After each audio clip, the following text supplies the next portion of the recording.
Hello, this is Dr. Hassan with Innovate, and this is lecture number 67, VHDL Design 8 of Chapter 9, Design of Synchronous Sequential Networks of the course Digital Logic Design or Digital Systems or Digital Electronics. This is a disclaimer for you to read. I cite 3 references in this subject, however, there are many other books. In Chapter 9, we covered the derivation of state graphs, then we looked at practical applications to show you the importance of the design of synchronous sequential networks. And then we went into the reduction of state graphs and state tables to reduce the number of memory elements or flip-flops needed to implement the synchronous sequential network. Then we looked at state assignments, and the selection of optimal state assignment will yield minimum number of gates needed.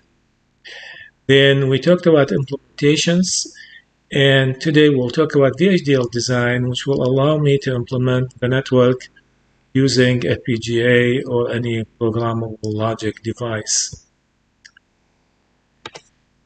We'll take actually 2 examples in this lecture. The first example would like to reduce the given state graph and design its VHDL code.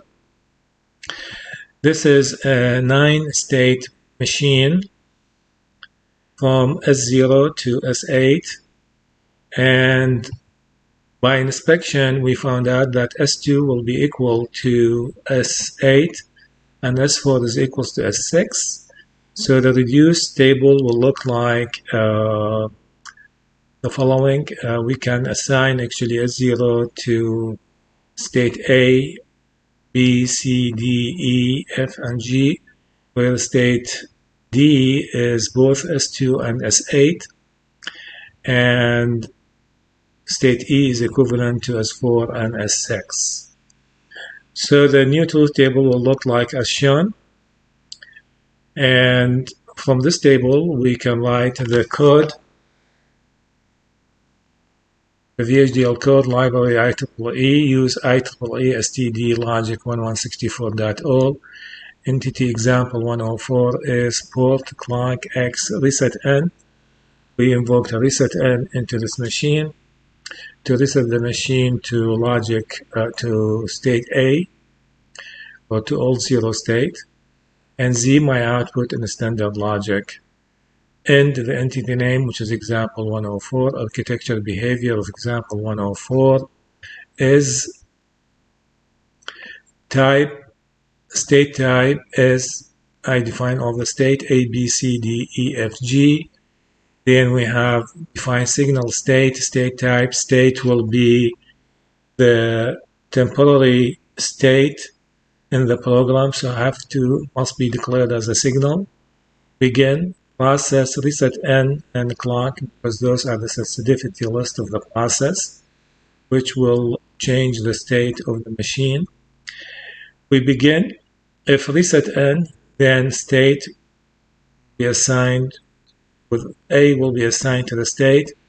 This is really it's asynchronous reset. N, which is negative, it means active low, asynchronous reset. Else if I have a clock and if I have a positive edge, clock is 1, then case is, and now I will define the truth table. When A, if X is 0, then I will assign C to the state, and 0 to the output Z, else I will go to B, and Z is 0 and if. So we go and we define the table, the truth table state by state. If I am in state A and X is 0, I will go to state C. If X is 1, I will go to state B. Okay, and the output will be 0 in both cases. So the same thing actually, we go state by state, A, B, C, D, E, and F, and G.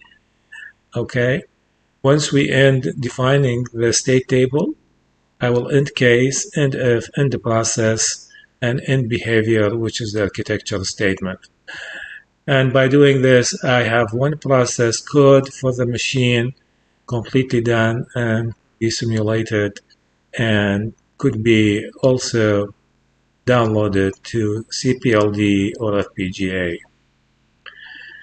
In the second example, we have a Mealy sequential network with one input X and one output Z. The output Z is 1 if and only if the input sequence ends in 1 0 1 0, provided that the sequence 0 0 1 has occurred at least once. So we need to start from scratch, develop the state graph such that the requirements is the input sequence 1 0 1 0. I will get Z is 1, provided that the 0 0 1 has never occurred. Note that the sequence 1 0 1 0 may overlap with itself and or with the sequence 0 0 1. The network will not reset to the reset state, derive a state graph, and reduce the state table for the network developed as VHDL code. Although he is saying the state will not reset when we develop the state graph, but what we can have really an asynchronous reset, a global asynchronous reset for the machine, to reset the machine to state A or to the all zero state. Now we derive the state graph. The sequence that we are looking for, if we start with the state 0, the sequence that we are looking for is 1 0 1 0. So if I have 1 0 1 0 and such that 0 0 1 will never occur. So if you look here, I do apologize, 0 0 1 occurred at least once. So I have 0 0 1 occurred once. Then I have the sequence from here we get 1 0 1 0. The output will be 1. As you can see, so we verified that 0 0 1 occurred in this loop, S0, S1, and S2. Now, after that, S3 will remember 1 to allow overlap. So I have 1 0 0 0 0 0, then 1 0, then 0 1. So the 1 0 1 0 1 0 occurred between state S3, S4, and S5, and here will allow repetition or will allow overlap for the sequence 1 0 1 0. So we'll go back and forth.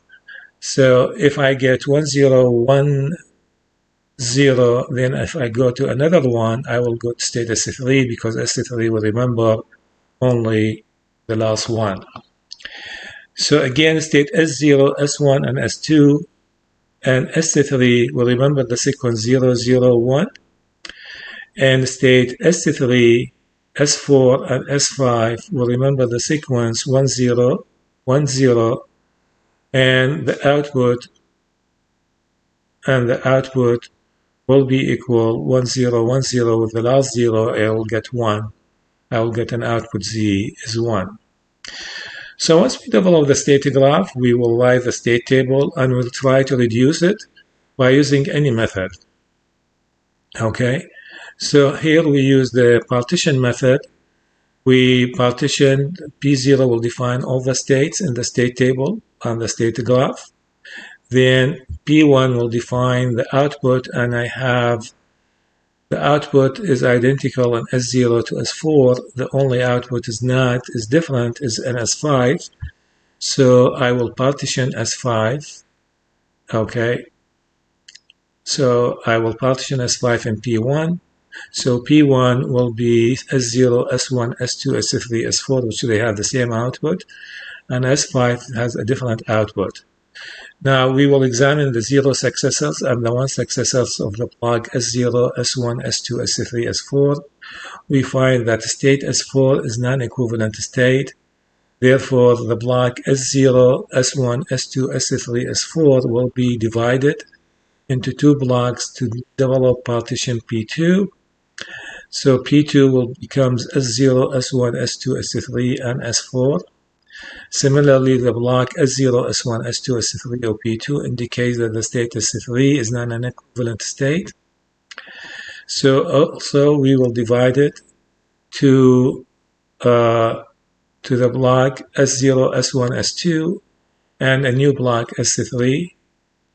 So from P6, and we continue doing this, we'll end up that P6 and equal to P5, so we start partitioning. And since we see here there is no group with two states, it means we don't have any equivalent states, so there will be no reduction at all in this example. Now, if you have a problem with the partitioning method, we can use the implication table and will yield the same results, that we will have no reduction. So we write the VHDL code for the state graph shown here. And to do that, we will go define those states S0, S1, S2, S3, S4, S5. As I told you, we defined reset n, we defined the clock. X input reset n as an input to reset the machine to all zero state, which is a 0. And Z my output in example 104 for the entity that I called it example 104. Architecture behavior of example 104 is state type is S0, S1, S2, S3, S4, S5. I will define signal state. Again, this state is a temporary name, a variable name for the state, which allow me to assign the different state to state to the state signal. I will begin a process reset n and clock begin. Since it is asynchronous reset, I will have it before the clock. Then I will assign S0 to the state. Else, if a clock event and the clock is 1, then case state is. So I will define the truth table state by state. When I am in S0, if X is 0, then I go to S1 and Z is 0. Else, I will stay in S0 and Z will be equals to 0 and if. So I will define the truth table state after state, then end case, end if, end the process, and end behavior. A very simple one process code that you can use all the time to define any state graph or any state table. By doing this, we have ended really a simple lecture for two different state graphs, and we developed the code, the VHDL code that you can simulate, and you can use it to implement the machine on a CPLD or FPGA. I thank you so much. Please subscribe. See you very soon in the next lecture. Sincerely, Dr. Hassan.